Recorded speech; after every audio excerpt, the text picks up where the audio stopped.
I love working with computers to solve scientific problems. Science leads us to our best understanding of the truth about how the world around us works. My name is Derek Leinweber. I'm a professor of physics at the University of Adelaide. I'm a theoretical physicist, so I examine how nature works, but using calculations. So I've been studying the strong force most of my career. It's the forces that govern the interactions between quarks and gluons. They're at the heart of the proton, which is at the heart of the atom. The theory that describes these interactions is called quantum chromodynamics.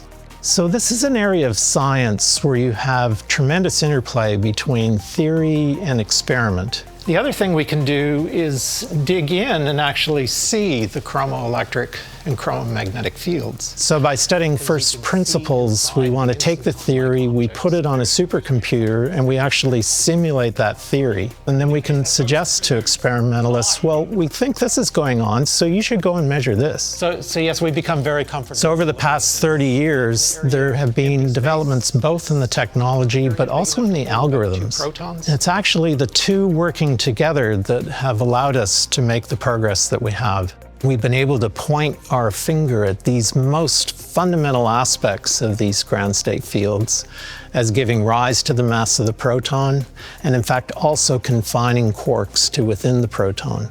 I think that's probably the most exciting thing that I've done. And one day this is going to be really important. The reason I can say that with confidence is that just 100 years ago, we were still figuring out quantum mechanics, and quantum mechanics now is everywhere. It led to the development of the transistor, which led to the development of computer chips and LEDs. It's in your phone. So the applications of fundamental particle physics are probably 100 to 200 years off in the future, so I tend to leave that for the science fiction writers. Coming to Australia was really an amazing opportunity, and it's really an extraordinary professional honor to have been elected to the Academy. It really marks a very long journey that was driven just by curiosity about how the world worked. I think also it's a recognition of the importance of the Center for the Subatomic Structure of Matter. It's been an absolutely spectacular institution within which to pursue research.